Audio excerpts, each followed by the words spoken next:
Star Wars is in a very weird spot right now. With the news that Disney and Lucasfilm are now going to focus more on the live action movies and less on Disney Plus series, that has everybody wondering, what are we actually going to get? We got the announcement of Starfighter. That sounds really cool. We know The Mandalorian and Grogu is coming, but we really don't know exactly how all of this is going to lead into the next trilogy. And in the beginning, when we found out that Daisy Ridley was coming back, everybody assumed she was going to head up a new trilogy. That's what all the outlets were reporting, but that's actually not technically true. Welcome to the channel, everybody. Jimmy or Chaos. Lucasfilm has confirmed that Daisy Ridley is returning as Rey in a brand new film. One film, right now, at least, set 15 years after the final episode. Sharmeen Obaid-Chinoy, the Oscar-winning director of Ms. Marvel, will be in charge of the movie. And it's going to officially pick up the saga after the rise of Skywalker, with Rey rebuilding the Jedi Order. So yes, it is continuing the Skywalker saga.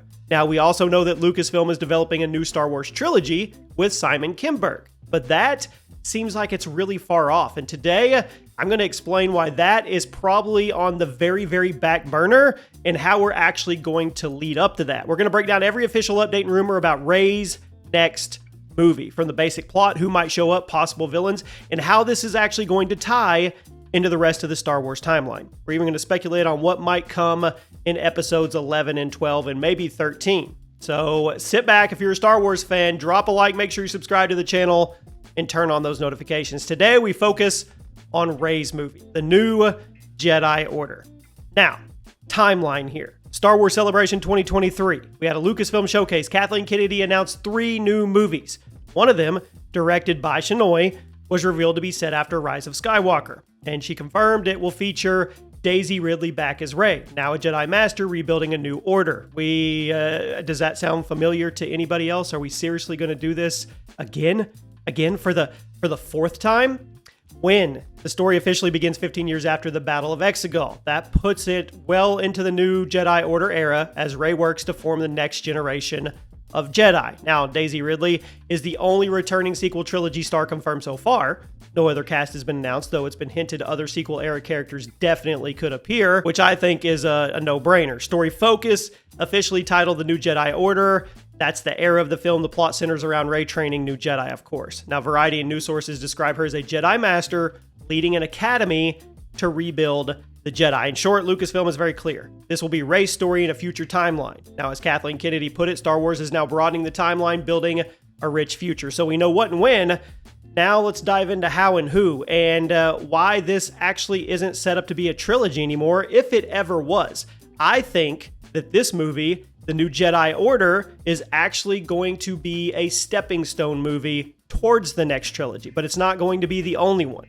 Now let's talk about role and plots here. Rey's role is confirmed to be a Jedi Master, and Cinema Blend reports that by this movie, she's actively training Padawans to form a new order.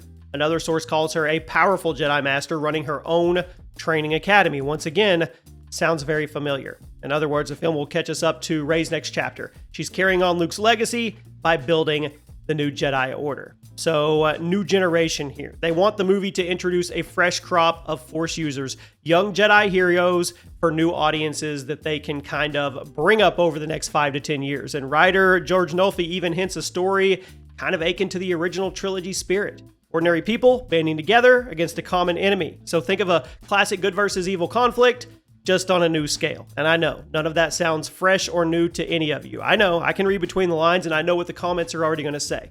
So, the connection to the past. Now the focus is forward, but the movie is going to echo things fans, well, I hope love. For example, Lucasfilm specifically said this story expands the Star Wars future. And screenwriter Nolfi promises a connection with the original trilogy, meaning Rey's fight will feel thematically similar to Luke's. Hope, heroism, looming threat, some type of empire. I wonder what they're going to call it this time. And those leave challenges. I mean, details are scarce, but insiders talk about a Jedi in disarray. Rey facing fierce opposition as she builds. One Variety headline even teased Jedi in disarray 15 years after Rise. Now, we don't have official plot twist, but it's clear Rey won't be alone, and it's probably not going to be an easy path. There's going to be a daunting evil presence that's there, and we're not even talking about the Sith yet, right? We should see her balancing the Jedi teachings with whatever dark side threat emerges. Yeah, there's not a lot of guessing if this is how it ends up being. Now, the big guessing is who could appear in this movie. Potential allies first. Finn is the most obvious. John Boyega. Daisy Ridley herself has said she absolutely wants Finn back. When asked if Rey and Finn should reunite, Ridley smiled and said it feels like we should. Fans will probably be watching Boyega closely. A Finn cameo would answer one big unanswered question from the last movie. We'll see. We'll see if it actually happens. And I know Boyega has also said in the past and expressed his frustrations of how that trilogy actually went. Second biggest one is Poe Dameron. Oscar Isaac. Unconfirmed, but Ridley has previously indicated she'd welcome Poe's return as well, but nothing official has come yet. So many fans expect all three sequel heroes, Rey, Finn, and Poe, to eventually be in the mix, at least briefly. I think you have to be careful here, because if it's her story and it's a new story and you bring everybody back, isn't it just the next episode? I mean, I don't know. You let me know what you think. And then Jannah Naoma Aki, another dark stormtrooper turned rebel. Jannah could plausibly turn up, I guess. She ended Rise as part of the Resistance, kind of shoehorned in there really quick. So if Rey's Jedi school calls, maybe she joins the cause. I don't know. And then, of course, Luke Skywalker, Mark Hamill. I mean, has Luke returned from the Force? He's a Force ghost now. He was asked in June of 2025. He was asked just the other day, actually, if he'd appear in Rey's movie, and he jokingly replied, I don't know about that, acting as if he was clueless. He also said that he's pretty much ready to put Star Wars behind him. He said he's done everything he's going to do. It's now time for other people to do it. Now, in reality, many expect Lucasfilm would have him show up as a Force Ghost mentor, like Obi-Wan did for Luke. And they've even remarked it'd be hard to believe they'd bring Rey back and not reach out to Hamill. No deal is announced, but Luke Spirit is probably a leading candidate for a cameo. And I think it should be just a quick Yoda-like cameo. And then new characters, Force users, whoever, rebels. We're expecting original Padawans that Rey trains, possibly other Jedi survivors. There's also some talk from insiders that this Rey movie might spawn a trilogy with Rey as a mentor figure, essentially the new Obi-Wan. We'll see. I think this one really is predicated on how the movie does before they extend it, because this is not the trilogy that everybody's talking about. This right now is a standalone Rey movie. So we'll see what happens. Now let's talk about villains. I mean, we know the Sith is going to be somewhere, have a presence, the Empire, whatever they're going to call it, or could it be something new? There's no official villain details right now. Since Palpatine was destroyed in Rise of Skywalker yet again, there's no obvious Emperor to face. And likewise, the First Order fell apart. So who is it? Well, let's speculate. Imperial Remnant. There you go. Maybe an old warlord or secret Imperial faction survived and they're rebuilding an empire. That would mirror Rebels, Ahsoka era threads, Grand Admiral Thrawn or others, but pushed into a future era. And we could have new Sith, of course, some kind of Force cult. Another idea is a dark side cult or the revived Sith sect. Star Wars lore, especially the Acolyte series and Legends, is full of hidden Sith apprentices. Now, I'm not saying we build or reference anything off the Acolyte, but you know what I mean. You have the rising powers that are mentioned in leaks. They could refer to a cult hunting the Jedi. And then the Knights of Ren or Unknown. Last we saw the Knights of Ren, their leader, of course, Kylo, was gone. But could they be reorganized under a new leader? Could they seek revenge on Rey or completely just be a new fresh threat? I don't know. I don't really look at the Knights of Ren as a main villain at all, honestly. Not even barely a subplot villain. Now, what is clear from the early commentary is that this new movie will pit everyday heroes against formidable enemies, the common enemy theme, which we've seen all the way throughout Star Wars. So whether it's a rogue empire, hidden Sith legacy, who knows? But it's going to be, of course, light versus dark, good versus evil. Now, the big question, and I said at the beginning of the video, is how does this tie into the broader Star Wars galaxy? How does Rey's story fit with everything else? We know it follows all existing stories, but it jumps ahead 15 years. So by the time we reach 15 years post-Rise, the timeline is advanced far beyond the adventures of The Mandalorian, far beyond Ahsoka, far beyond Andor. We are firmly in a new era. So time placement. 15 years after Exegol puts us around 50 ABY after the Battle of Yavin. So for context, The Mandalorian Season 3 took place 9 ABY. Now, Ahsoka Season 1 around 13 ABY. Andor, I think it was around 5. So by 50, Rey's Jedi Order is one of the few major institutions left. We're likely going to hear references to what the New Republic did in the meantime or how society rebuilt after the First Order's fall. But this film is mostly about what's next. Now continuing the saga. Kathleen Kennedy has said Lucasfilm wants to explore the rich future of Star Wars. So this movie exemplifies that drive, allegedly.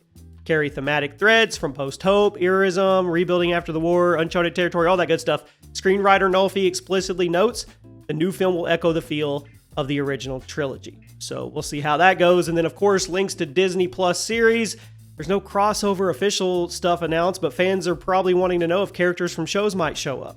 Example, if you have any Ahsoka-era politician, maybe Mon Mothma has a legacy that affects Rey's time, or if technology and organizations from Andor and Mando have evolved. Right now, this movie seems to be a standalone on its own as a post-sequel trilogy story, I guess. So it's not officially tied to the Mandalorian timeline.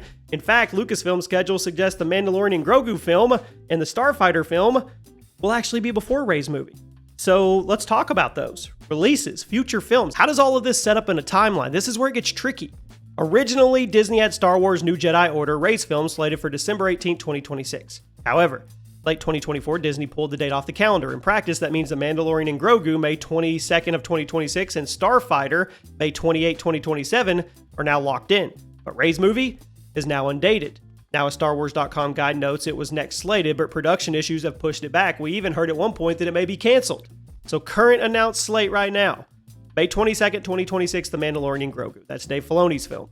May 28, 2027, Star Wars Starfighter. That's Sean Levy's film with Ryan Gosling. And TBA, the New Jedi Order era movie, not technically titled yet, Daisy Ridley's film. So the next two movies after Mando and Grogu and Starfighter, I mean, they could be Rey's, and then we don't know. Then we could get the trilogy. I mean, after that, Lucasfilm has talked about more films, Rogue Squadron, Lando, all of those, but none of those are set in stone. It's possible that once Starfighter is out in 2027, the Daisy Ridley movie could slip into late 2028 to align with Star Wars' 50th anniversary.